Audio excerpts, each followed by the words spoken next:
This page is the front cover of Dreamcast Magazine, issue 5, from March 2000. Crazy Taxi is the big headline game splashed across the cover, promising an exclusive review and telling you to buckle up for the ride of your life. There are also teasers for Tomb Raider, saying Lara's coming, and Grand Theft Auto 2, asking if it's worth getting banged up for. Down at the bottom there's a list of other games featured inside, including Shenmue, Metropolis Street Racer, Slave Zero, NBA 2K, Red Dog, and Rayman 2.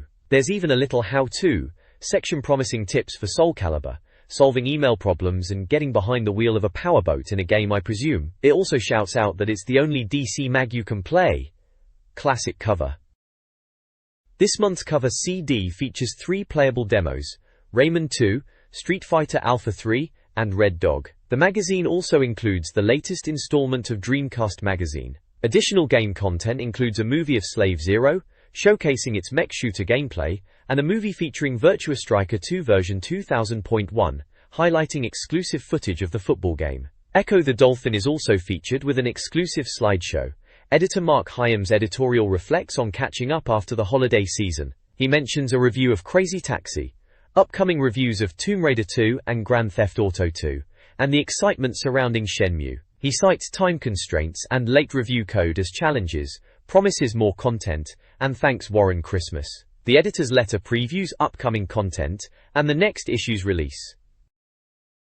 This page showcases Soul Fighter, a game touted as next generation and destined for greatness for the Dreamcast. The advert prominently features the Soul Fighter logo, with some Japanese text and imagery that suggests a large-scale battle, with characters engaged in combat. The tagline mentions that the image shown represents less than 1% of the gameplay, implying a vast and immersive experience. It emphasizes free-roaming gameplay, and that it was conceived specifically for the Dreamcast. The next page is the contents page for issue 5 of the Dreamcast magazine, dated March 2000.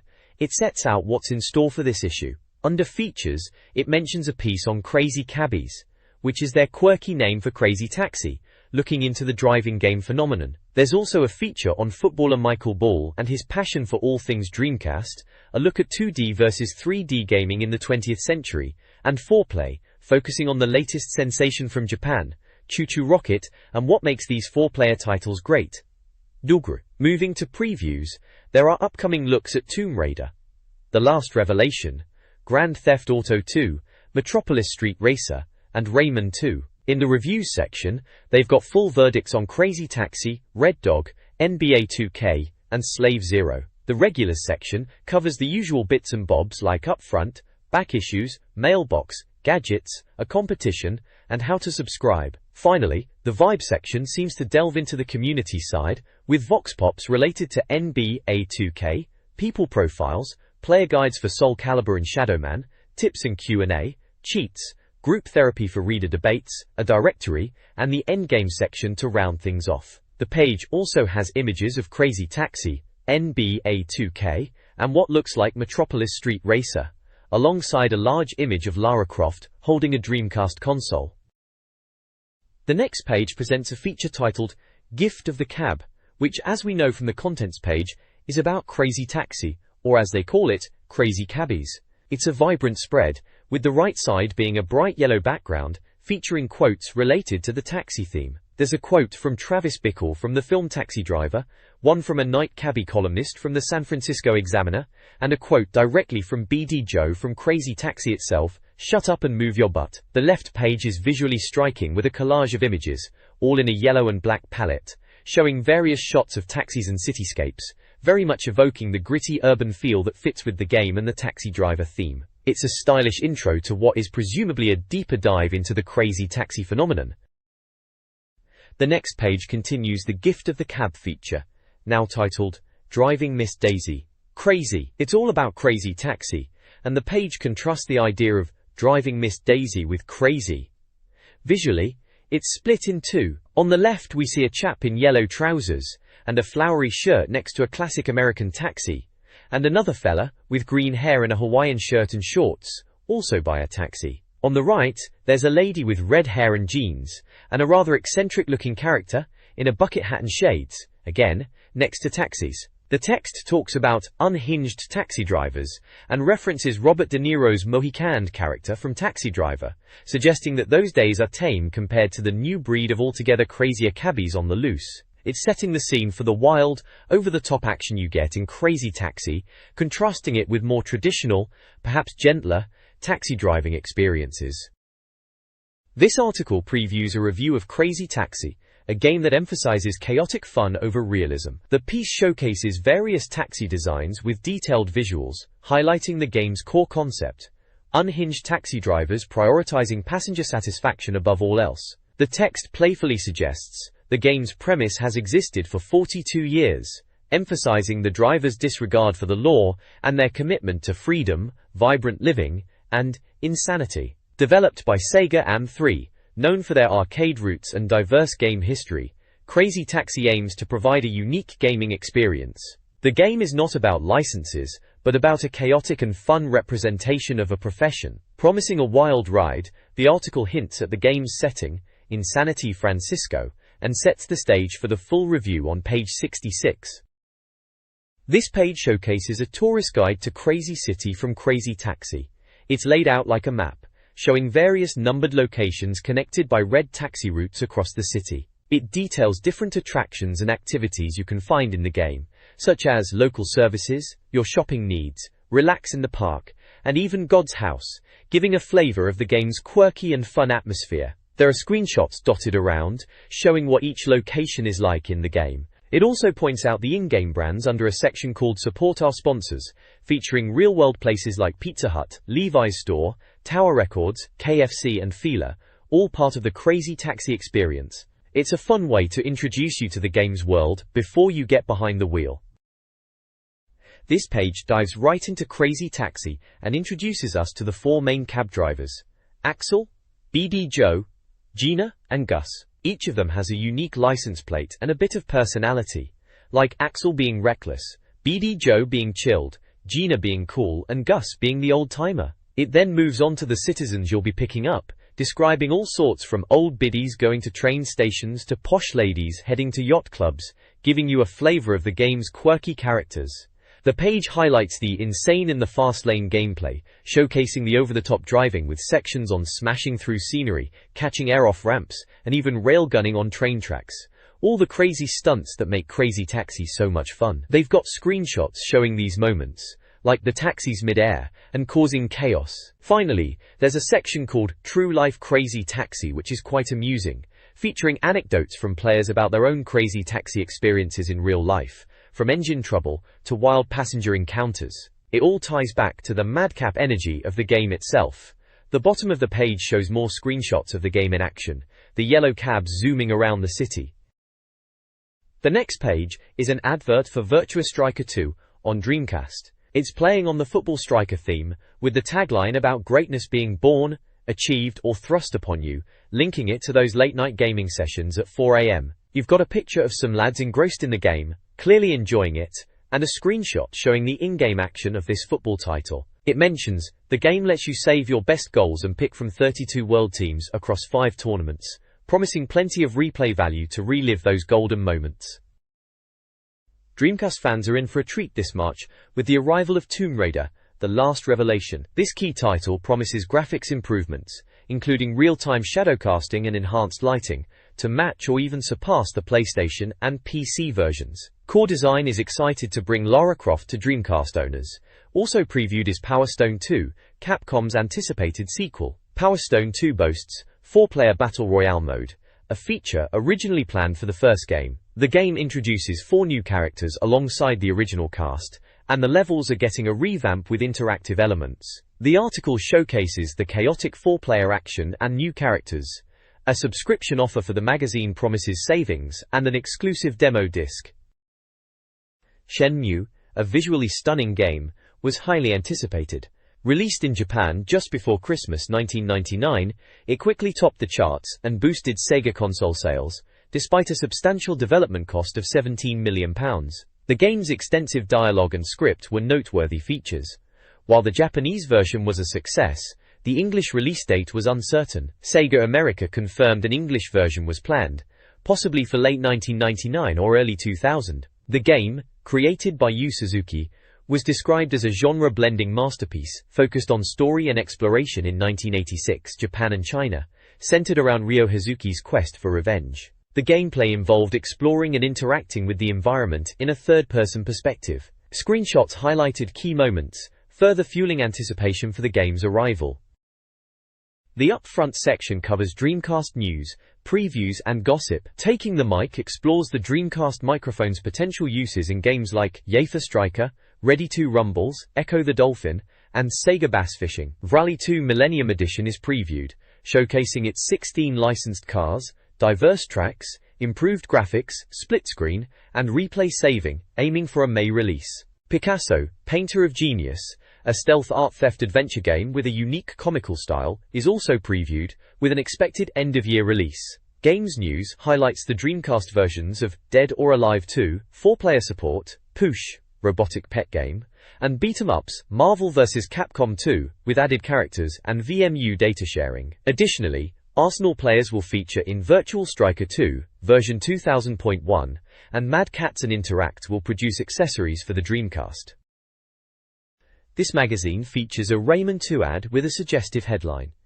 The Almost Wanted game poll reveals high anticipation for the Dreamcast. Shenmue tops the list, followed by Metropolis Street Racer and Crazy Taxi, showcasing Sega's dominance. Resident Evil, Code Veronica and Sega GT also feature, alongside Half-Life, without a publisher, Dead or Alive 2, GTA 2, D2, and Echo the Dolphin. Additionally, there's coverage of Sonic Pocket Adventure on the Neo Geo Pocket Color, highlighting its similarities to Sonic Adventure. Readers are encouraged to vote for their most anticipated Dreamcast games to win a VMU in the Have Your Say section.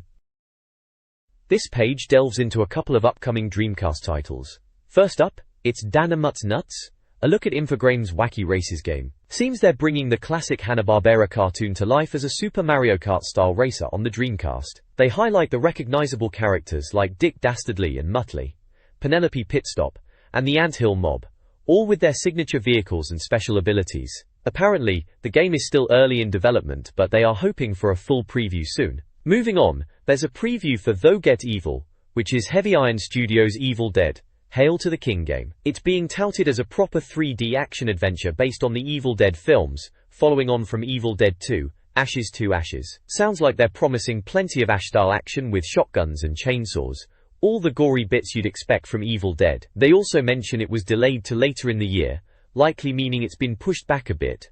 On the right-hand side of the page there's a Back Issues section, just advertising previous editions of the magazine, if you've missed any. And then there are a couple of adverts, one for an online game retailer called Jakarta, pushing online game buying. There are also adverts for Cybernet and Wanted Consoles, classic video game shops, offering mail order and buy and sell services. Nothing too exciting there.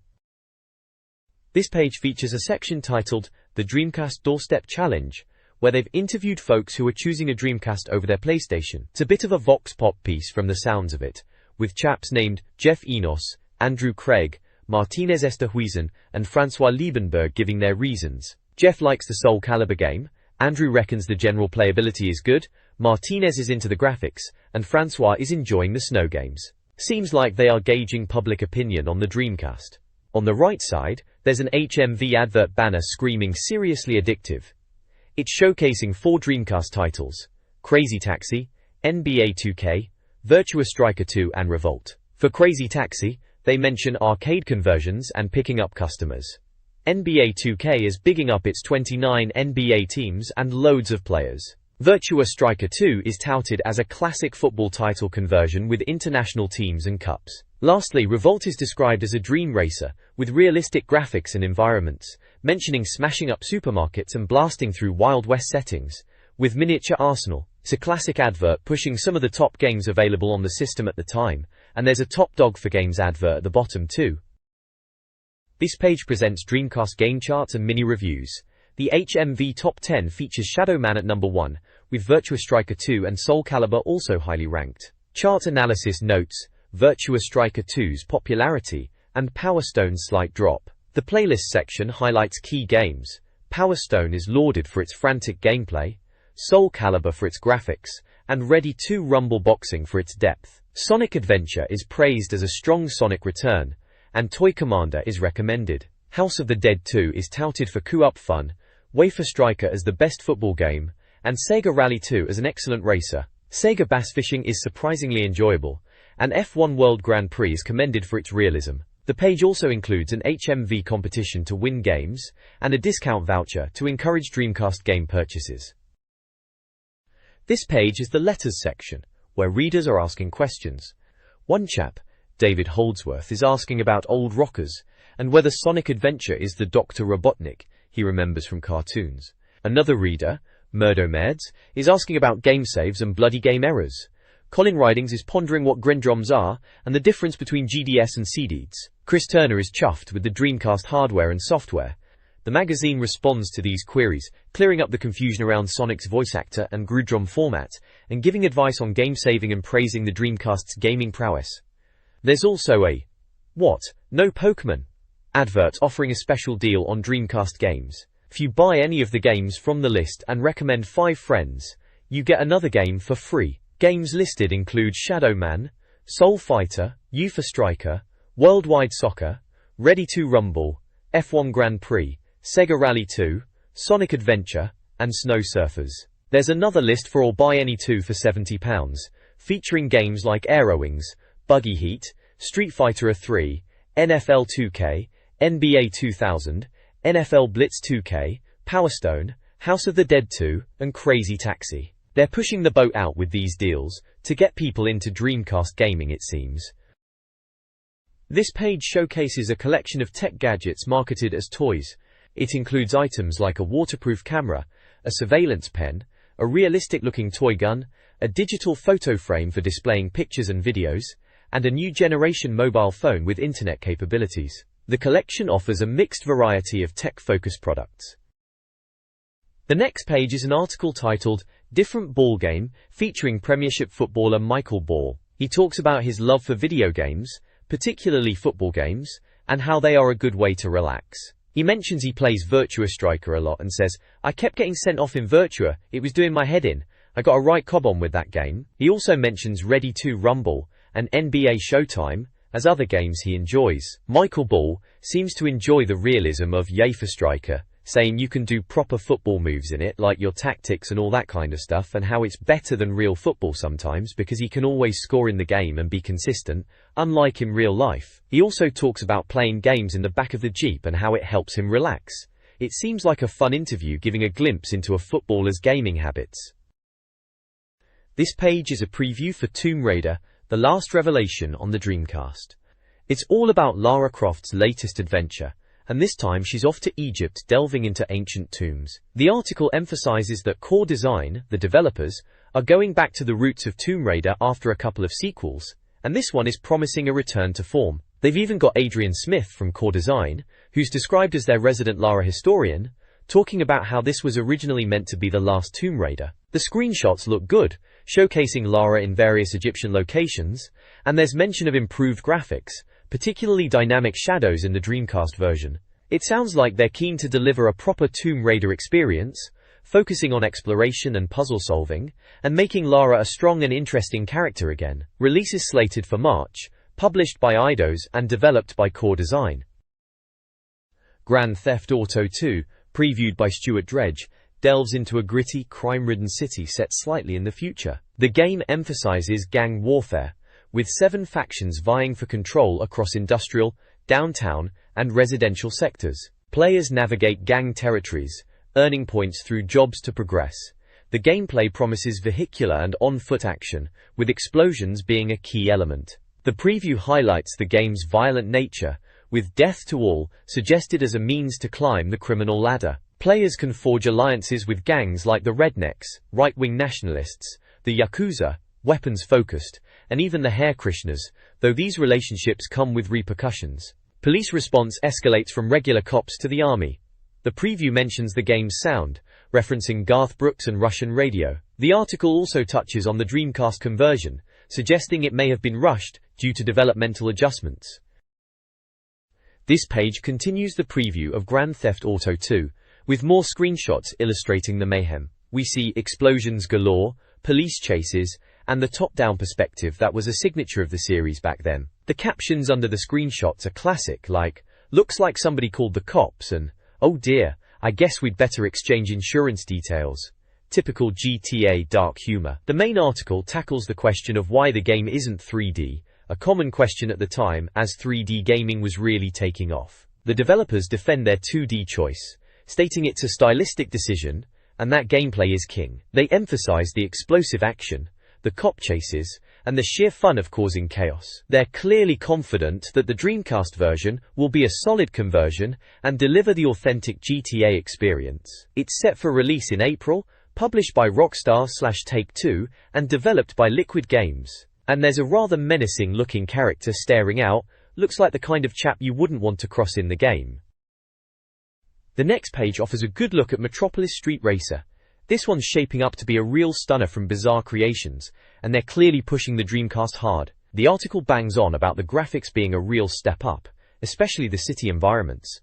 London, Tokyo and San Francisco are all in there, and they're going for proper detail in every building. They're making a big deal about the sound too, mentioning Richard Jacques as the sound director. Apparently, they've got in-game radio stations, and each city gets its own style of music, covering genres like dance, pop, rock, and even country music. There's a lot of effort gone into it. 27 music tracks, specially written jingles for the radio stations, DJs, adverts, the whole shebang to make it feel properly immersive. Even the traffic sound is getting the realistic treatment, with helicopter traffic reports in London, which is a nice touch. The screenshots really show off the detail. You can see Big Ben and other London landmarks. They've even got personalized number plates for your cars, a bit of fun customization. The caption mentions kudos, so that sounds like it'll be part of the gameplay.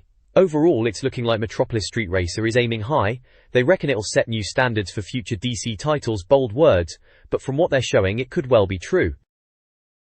The next page showcases a preview titled Purring Like a Lion, which is all about Metropolis Street Racer. It seems Bizarre Creations are really going to town on the sound design, recording real engine noises from a TVR Chimera. They've gone to extreme lengths to get authentic sounds, even using a specially built echo-free room. They're talking about recording engine sounds from different points and mixing them to get the right feel in the game. Jonathan Amor, the sound programmer, and Richard are mentioned in the piece, emphasizing the effort to make the engine sounds realistic, especially when changing camera views. On the right side there's a full-page advert for Tomb Raider, The Last Revelation.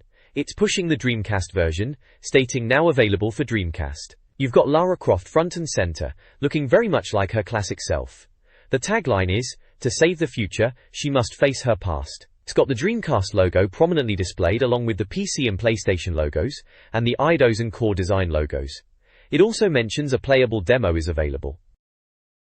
This page is a preview of Rayman 2, The Great Escape on the Dreamcast. It's proclaiming that the popular French platform hero is back in 3D, and it's really pushing the Dreamcast version, stating the DC version is filled with new stuff. They are really hyping up the graphical improvements for the Dreamcast, mentioning enhanced animation running at 50 or 60 frames per second, additional creatures and greater visual detail over the Nintendo 64 version. Screenshots showcase various environments like underwater sections where you grab whales' air bubbles to avoid drowning, and lava levels where you have to jump on blocks, showing off the 2D-style gameplay translated into 3D. There's also a glimpse of a Glowbox, Globber bonus level. Arnaud Carrette, the project manager, is quoted saying the Dreamcast development took just over 6 months, and emphasizes the improvements and new content in this version. The preview ends with the release date and publisher/developer info, March, Ubisoft for both. They seem genuinely impressed with the game's intricacies, and are anticipating it being another great title for the Dreamcast.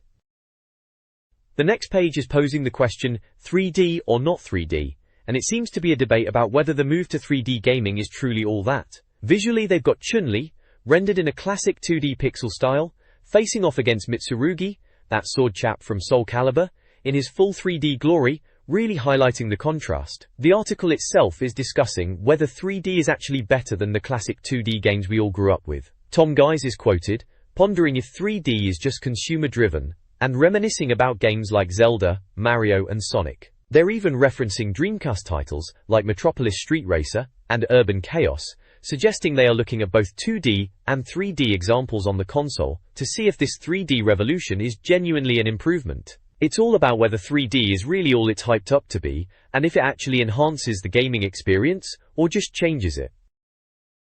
This article examines whether several classic game franchises benefit from a transition to 3D, comparing games like Sonic the Hedgehog, Prince of Persia, Worms, Grand Theft Auto, Street Fighter, and Sensible Soccer. The author offers varied opinions. Sonic Adventure in 3D is considered possibly better due to level design and feel, though speed is a trade-off. Prince of Persia is deemed a natural and successful 3D progression.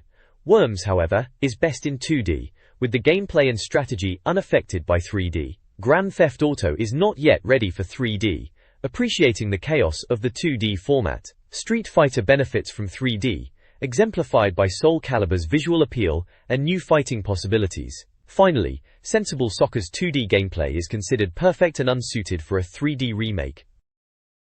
This page is an advert for Legacy of Kain, Soul Reaver. It features the tagline, "They say the dead know no pain," alongside review quotes, praising the atmosphere and special qualities of the game. The ad showcases screenshots of the 3D action-adventure title and highlights its availability on Dreamcast, PC, and PlayStation.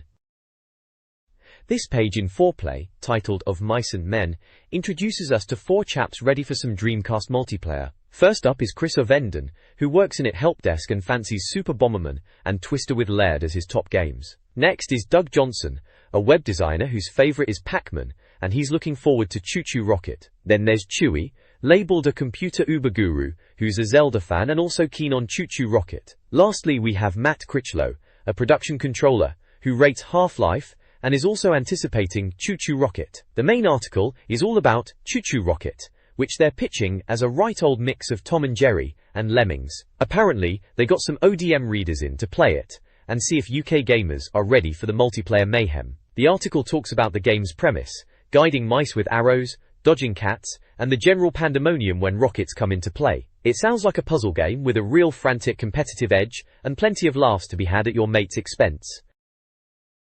This page continues the Foreplay feature, diving deeper into Choo Choo Rocket. We're still with Chris, Doug, Chewy and Matt as they give their impressions. There are screenshots showcasing the frantic 4-player action, with mice and cats dashing around a grid, and rockets adding to the chaos. One screenshot even has "win" splashed across it. Matt declares it's more fun than any other 4-player I've played, which is high praise indeed. Doug chimes in saying it's a bit more detail on the graphics might be nice, suggesting the visuals are simple, but perhaps could be a bit more polished. Chris offers a more colourful take, saying, "It's a simple idea, easier to grasp than builder's arse cleavage, but it's just too fast." Chewy is quoted as saying, "I'd consider buying a Dreamcast purely for this. These lads seem to be thoroughly enjoying the chaotic multiplayer experience." The article mentions the game being a blend of Tom and Jerry and Lemmings, which really nails the frantic puzzle-like nature of it. They highlight how the game involves guiding mice with arrows, avoiding cats, and the pandemonium that erupts with the rockets. It's described as a real party game, perfect for a laugh at your mate's expense. It sounds like they really think Choo Choo Rocket is going to be a multiplayer hit. This page is an advertisement for a Pedal to the Metal competition to win a day at Silverstone. It's all about experiencing high-octane driving. The lucky winner gets to drive a racing line at Silverstone, thanks to ODM and SEGA, so it's definitely targeted at Dreamcast owners. They're playing on the fantasy of being a racing driver like Schumacher, offering a chance to get behind the wheel of proper racing cars, starting with Peugeot 306 GTIS, and moving up to single-seater Formula Fords. It mentions the World Grand Prix for Dreamcast game, implying a link for racing fans. To enter, you have to answer a question: which new Formula One team will Eddie Irvine be driving for in this year's Grand Prix World Championships? The choices are Skoda, Jaguar, and Rolls-Royce. Of course, anyone who follows F1 at the time would know Eddie Irvine joined Jaguar that year, making it the obvious answer. You had to fill in the form on the right with your details and post it in by March 20th, 2000. It's a clever way to tie in Dreamcast gaming with the thrill of real-life racing. The next page features an advert on the left for the official Dreamcast magazine, offering a trial of 3 issues. It's a risk-free offer, meaning you can cancel within 7 days and get a full refund, no questions asked. They're pushing the idea of getting 3 trial issues and cover cleats, whatever you decide to do afterwards. On the right-hand side, we've got the reviews section. It's talking about game delays, which was quite common at the time, and joking about release dates getting pushed back. It mentions games being ready earlier than expected, but being held back for marketing reasons, quite typical magazine banter at the time. The reviews themselves are for 4 games in this issue. First up is Crazy Taxi from SEGA, scoring a solid 66%. It's described as a mixed bag but fun in short bursts. Orinsal. Then there's NBA 2K, also from SEGA, getting a respectable 78%. It's praised for being a basketball game with impressive graphics that push the Dreamcasts. Next is Red Dog from SEGA, with a score of 74%. This one's noted as a futuristic bug-based action game from the Starwing creators, with a decent development time and plenty to explore. Finally, Slave Zero from Infogrames gets the highest score of the lot at 84%. It's hailed as a perfect game for those wanting a game that everyone must own, highly recommended, and excellent stuff. So, overall a pretty positive set of reviews for this issue. This page is dedicated to Crazy Taxi from SEGA. It seems to be the star of the review section given the previous page's content. They're calling it totally overpriced and won't take you the distance, which is clearly tongue-in-cheek, setting the tone for the review. It mentions insane whiz through the Taxi Biz Authentic, and Tom Guys takes a crosstown trip. If I recall from the last page, it got a score of 66%, described as a bit of a mixed bag, but good for short bursts of arcade fun. It's definitely one of those Marmite games you either love the madness, or you're left a bit cold. This review dives into the Dreamcast version of Crazy Taxi, highlighting its arcade roots and frenetic gameplay. The review emphasizes the game's madness, showcasing features like Crazy Dash and Crazy Drift used to earn bigger fares. The gameplay is described as utterly manic but enjoyable, with a focus on speed and over-the-top action typical of SEGA arcade titles. An interview with the European producer, José Aller, discusses the game's development using high-end hardware and its potential for long-term appeal. The review also mentions the detailed and vibrant city environments, filled with interactive elements that add to the arcade-like atmosphere, which emphasizes the game's quirky passenger dialogue and overall immersive experience. Despite a potentially lukewarm score, the review praises the game's energy. The next page continues the Crazy Taxi review, showcasing all new sights to see in the game with a handy map of the city. It highlights 10 key locations with screenshots and brief descriptions. These spots include the Millennium Wheel, which doesn't seem to move, rail crossing with working trains, riding high with rooftop driving, the used car lot, streetwise with lots of streets, the Marine Museum, the pier by the sea, clear waters using a bridge as a ramp, flyoverload with high flyovers, and quicker by tube featuring tube train stations. The map itself is a guide to these locations within the game world, numbered to correspond with the screenshot locations. The Your Hometown section at the bottom explains that the Dreamcast version of Crazy Taxi has extra city areas, making it twice the size of the arcade version, and while it looks similar at first glance, the layout is different, offering new sightseeing and challenges. It reinforces the idea that even if you know the arcade version, there's plenty new to discover here. This review raves about Crazy Taxi, highlighting its fast-paced gameplay and vibrant city environments shown in screenshots. The Box Clever section details the Crazy Box minigames, offering challenges like jumps, drifts, and taxi bowling, extending the game beyond simple fare collection.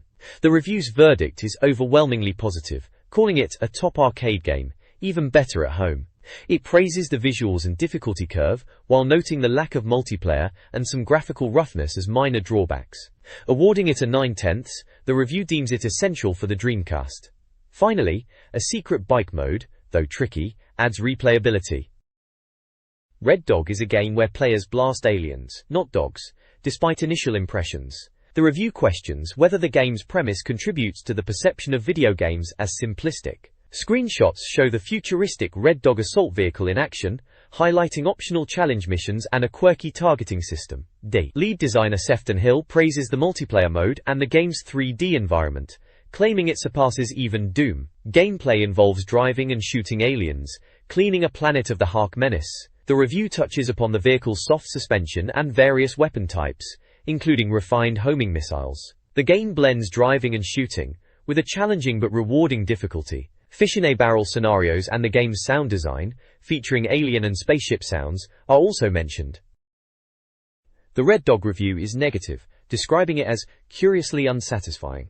The game, a shooting gallery with driving, features 6 main and 17 optional missions. While the gunplay and explosions are praised, the gameplay is repetitive, and the enemies are easily defeated. The graphics are cartoonish, and the wingmen are useless. The review criticizes uninspiring bosses and a kiddie console system, ultimately stating the player failing to care for either side. The verdict: lots of driving and shooting but not a great deal of fun, earning a low 60% score. Positive aspects include some explosions and half-decent rain effects. The reviewer also admits to swearing profusely while playing, suggesting frustration. Published by SEGA and developed by Argonaut, the game costs £39.99.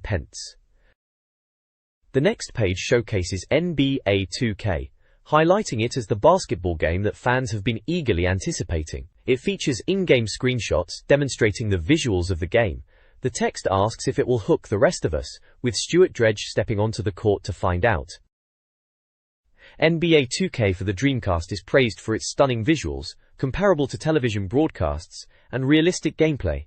The review highlights the game's appeal despite basketball not being as popular in the UK as it is in the US, while still recognizing the game's broad appeal. Haythul. The review emphasizes the depth of the game, especially its strategic elements and creator-player mode, which allows for extensive customization, including team creation and custom seasons. The game also offers various modes, including quick start, season, and playoff options, with adjustable difficulty levels. A quote from European producer Matt O'Driscoll highlights the game's realism, citing the detailed player models. The review also contains a variety of screenshots and lists a number of classic 2D games as a highlight from O'Driscoll. Overall, NBA 2K is presented as a highly realistic and engaging basketball simulation for the Dreamcast.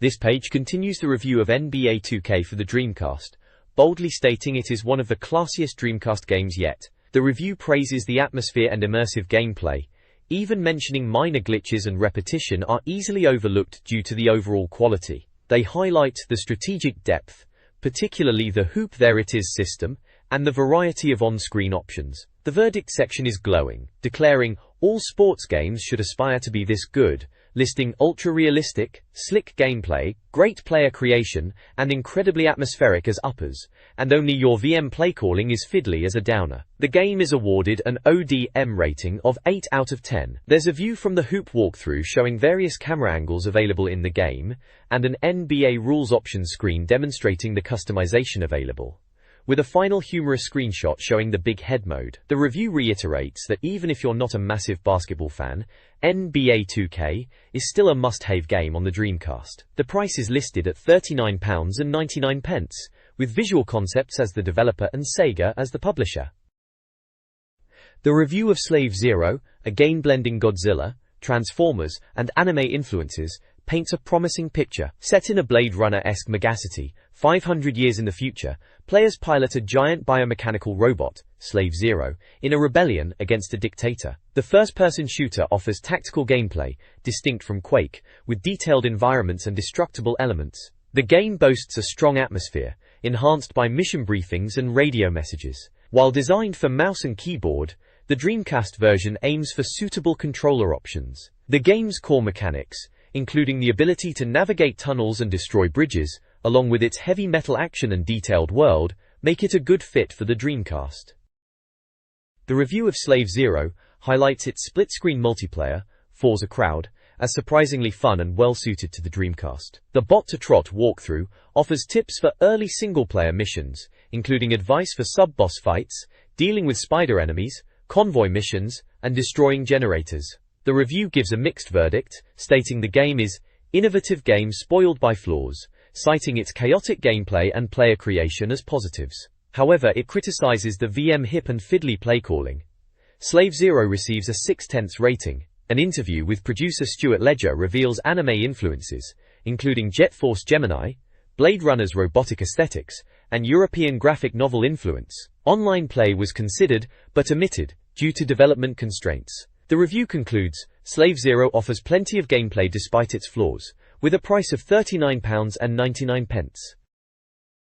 The next page is a reviews roundup piece, focusing on drinking, at a place called Elbow Room. This month, the ODM review team has headed to Elbow Room for a few racks of pool and some beers. The article describes Elbow Room as a bar and pool hall hybrid, suggesting it's a welcome change from typical sticky carpet pool halls. They mention it has a metropolitan cafe bar vibe, and even offers decent food, which is a bonus. Apparently it's a popular spot, sometimes requiring a wait of up to 3 hours for a table. It sounds like a decent place for a few games and a pint, located at 103 Westbourne Grove, London U2. They are also at 64 Call Lane, Leeds Els1, and are open normal pub hours, with late nights till 1 AM on Saturdays, and middays till 10 PM on Sundays. This review's roundup highlights several Dreamcast games. NBA 2K receives high praise, lauded as hugely impressive, and one of the best true 4-player sports games. Crazy Taxi, an arcade favorite, is questioned for its longevity despite its good looks. Slave Zero, featuring giant robot battles, is criticized for its lack of scale, though its 4-player mode is mentioned as a potential saving grace. Finally, Red Dog, a tank shooter, is described as functional, although not particularly stylish.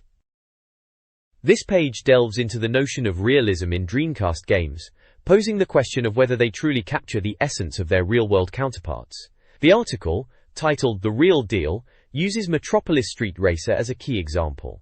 It questions if Dreamcast's sports titles live up to the actual reality. Metropolis Street Racer takes center stage, touted as aiming for a truly lifelike experience, particularly with its rendition of London. The article discusses how bizarre creations are crafting the game to mirror real driving in London, right down to the 70 miles per hour speed limit, and even the slightly dodgy driving of Londoners. Real. The piece notes the game's impressive graphics and attention to detail, mentioning the inclusion of iconic London locations and the Honda Integra Typer as a featured car. It also touches upon the feeling of speed and handling in Metropolis Street Racer, comparing it favorably to competitors on other consoles like 1080 Snowboarding and Gran Turismo, in terms of achieving realistic sensations. The article seems to be exploring whether Metropolis Street Racer can bridge the gap between virtual and real driving experiences in London. This page continues exploring realism in Dreamcast games. SEGA Rally 2 is praised as a challenging and in-depth arcade racer, offering a 10-year championship for dedicated fans. Real Life Experience examines how games, like those depicting East Yorkshire, evoke a sense of place and familiarity, enhancing immersion. Hydro Thunder is presented as a virtual experience, emphasizing high-speed boats and over-the-top physics, contrasting with SEGA Rally's realism. Its pros include ludicrous cornering and high-speed tracks, but it may be costly. The page also includes a section linking to Honda dealerships, referencing the previous page's theme. The final section, What It'll Cost You, further blurs the lines between the virtual and real worlds by comparing game costs to real-world Honda prices. This page dives into the realism debate further, but this time, with a bit of swordplay thrown in. It kicks off with a feature on Soul Calibur, which they're calling a Dreamcast killer app, saying it was the game everyone was waiting for. They are raving about the graphics and animation, calling them perfect and seamless. There's a bit about how some might find it too deep, suggesting quick fix junkies should stick to Soul Calibur, as if it's a badge of honor to get into it properly. They've got some chap called Keith, a kendo expert, talking about how realistic the kendo moves are in the game, and he even mentions Clive Sinclair getting him into kendo in the first place. Small world, eh? Then there's a section called Real Life Experience that touches on how games can be more than just pixels. This bit talks about a dish served cold and photography, suggesting they're still on this theme of realism, extending beyond just racing games from the previous page and into different aspects of life and how games reflect them. Overall, it's a strong push for Soul Calibur being a proper system seller, proper good stuff apparently if you're willing to put the time in, and not just after a quick blast. This advertisement from Gameplay showcases a Dreamcast sale from the console's early days. The headline screams extended sale, with all Dreamcast games priced at £29.99 or less. Hardware bundles including a Dreamcast game and SCART lead were available for £249.99. The ad highlights accessories like memory units, keyboards, arcade sticks and steering wheels. Featured games include SEGA Rally 2, Sonic Adventure, NFL Blitz 2000, Soul Calibur, House of the Dead 2, and SEGA Bass Fishing. A comprehensive list of UK Dreamcast games is also displayed, with titles like Crazy Taxi and Virtua Fighter 2. The ad unexpectedly includes information on the Neo Geo Pocket Color, featuring games such as Biomotor Unitron and Fatal Fury. First Contact. Overall, it's a nostalgic look at a sales page from the era. The Vibe Vox Pops section reviews the Dreamcast basketball game, London Towers Basketball, following an NBA 2K showcase at Crystal Palace. The game aimed for realism, reflecting the prominent London Towers basketball team. Short interviews capture players' first impressions. Younger players like Farhan, Carl and Laura praised the fast gameplay, impressive dunks, and realistic visuals. Older players such as Clive, Hector and Junior Capers noted the game's feel, movability, and the addition of a referee. Others, like Jason, were impressed by the TV broadcast look, while Jeff enjoyed a quirky detail. Marlon and Rosa Lee highlighted the dunking and detailed replays. The overall response was positive, with players appreciating the realism and gameplay of London Towers basketball. This page kicks off with a rather dramatic tale.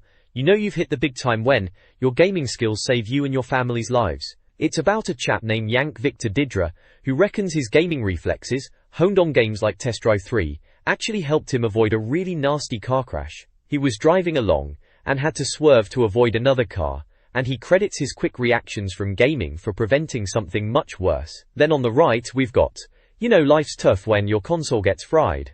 This one features Yank Tom Williams, who's had his Sega Saturn completely fried by lightning. He recounts the whole ordeal, being in the house during a storm and witnessing his Saturn getting zapped. Sounds like quite a dramatic event. Hecka. Below that there's a Save Yourself box suggesting some games to play if fate's dealing you a bad hand. They recommend Soul Calibur, Sonic Adventure, and Hydro Thunder. Solid choices to distract yourself from any doom and gloom, I reckon. Finally, there's a little box titled What a Sizzler, which is about weather and lightning storms being quite the thing in the UK, with some pretty impressive stats on thunderstorms and lightning strikes. Bit of a factual piece about the wild weather we get, tying into the Saturn lightning story, I suppose. The page opens with a Maxim magazine advertisement, promoting its website's content for men, including sections like fantasy, virtual photoshoot, and Score with Lovely Courtney, alongside news, sports, and interactive features. The main content then shifts to a humorous story titled, You Know You're Obsessed When You Strip to Save Your Dreamcast. It tells of Mike's 15-year Dreamcast obsession, detailing his extravagant spending on the console and games. He recounts desperate measures to fund his habit, including selling clothes, pawning items, and even getting arrested. A Kerching box quantifies his spending, revealing a total cost of £814.79 for the console, accessories, and games.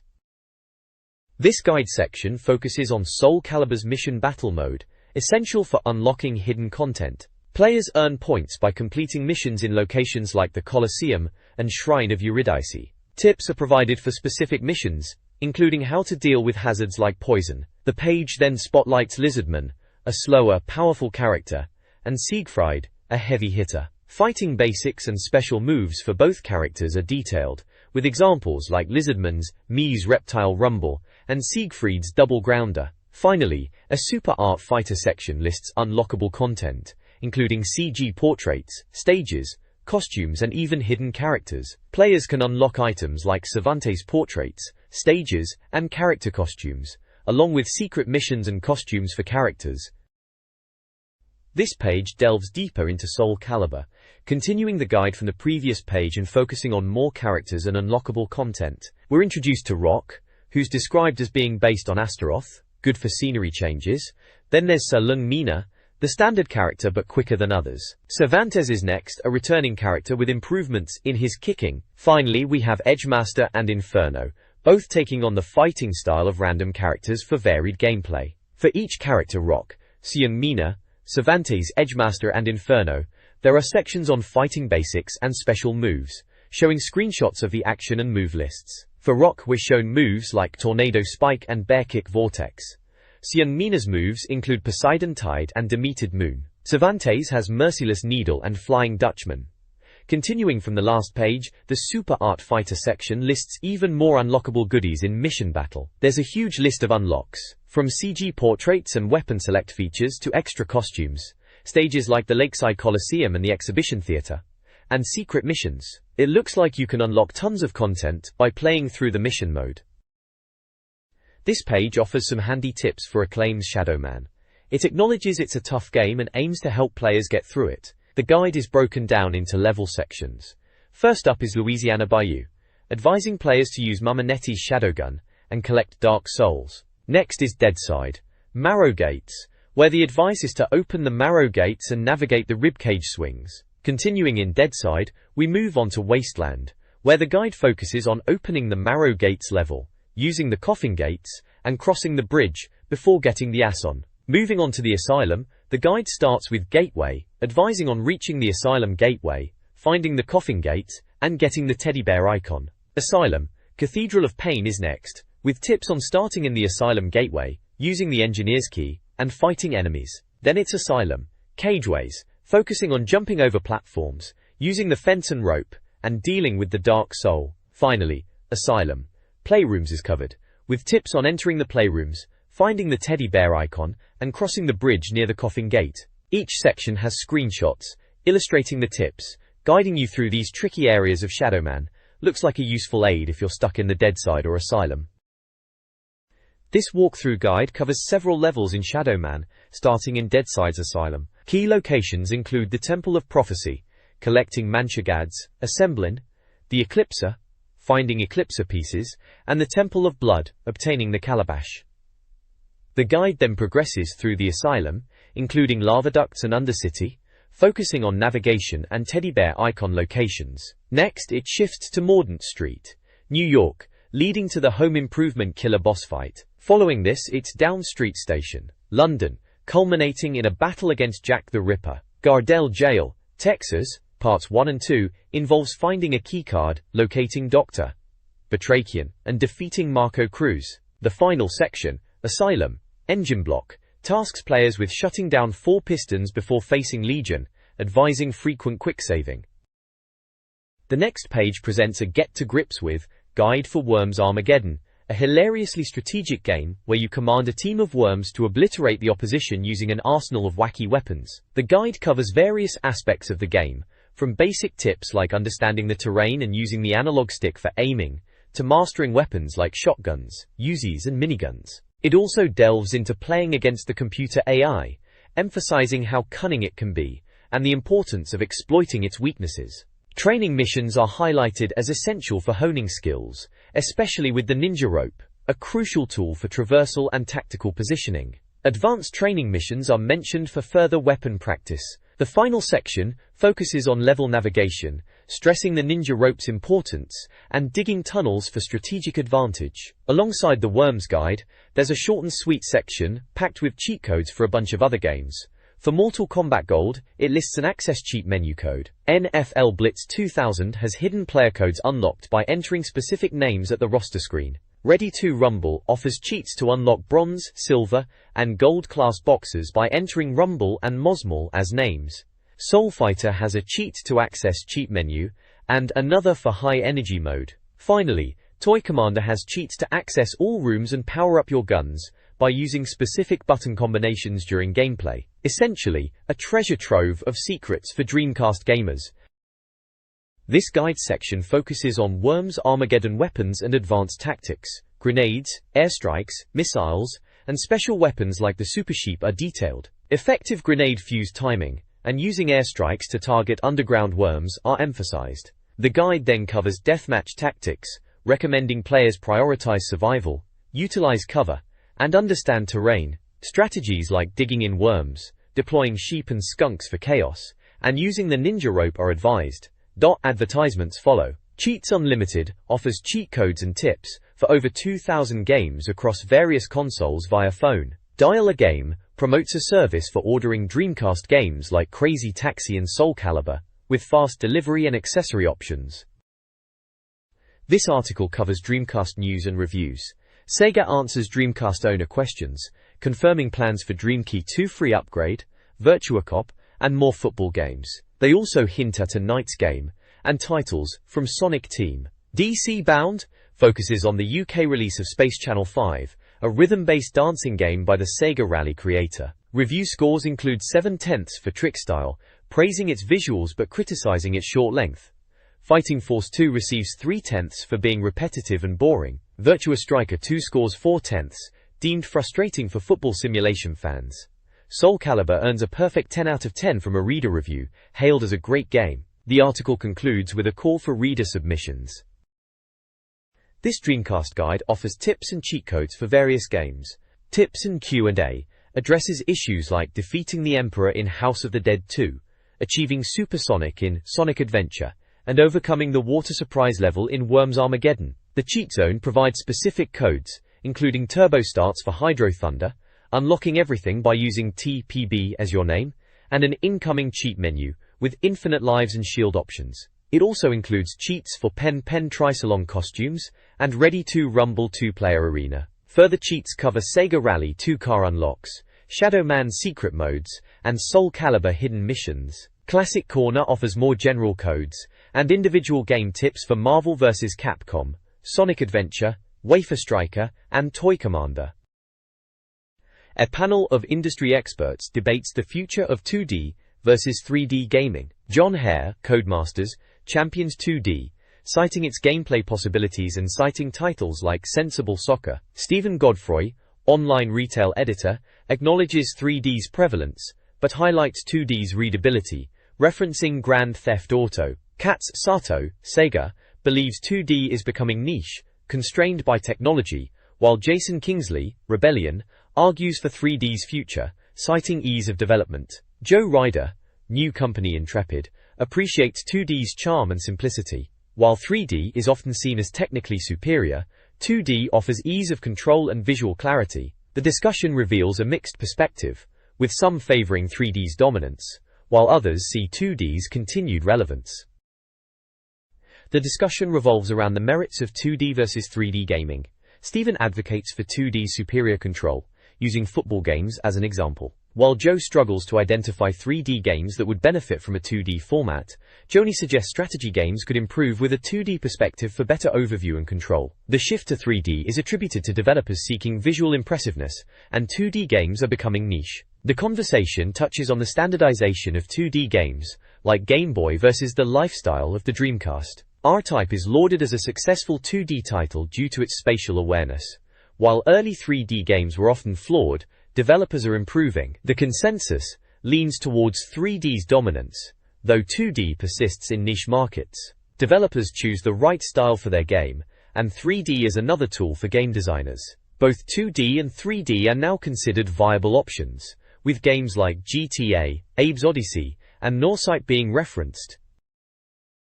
This directory summarizes Dreamcast game reviews by genre. In fighting, Soul Calibur and Power Stone earned perfect scores, lauded for visuals and unique gameplay. Ready to Rumble and Street Fighter Alpha 3 were highly praised, while Virtua Fighter 3 TB and Psychic Force 2012 received decent scores. Marvel vs. Capcom, Dynamite Cop, and Mortal Kombat Gold scored lower. In sports, Wafer Striker was a standout football game, and Jimmy White's 2Q Ball was also well received. Virtua Striker 2 The 2000.1 and NFL Blitz 2000 were recommended for arcade-style gameplay. Sega Worldwide Soccer 2000 received a moderate score. DOM Adventure titles saw Sonic Adventure score highly. Evolution, Blue Stinger, Shadow Man, and Toy Commander received mid-range scores. Soul Fighter and Fighting Force 2 received lower scores, with notes about repetitiveness and control issues. This review section covers Dreamcast games across 3 genres. Driving games include F1 World Grand Prix, 8/10, praised for its features but with minor glitches.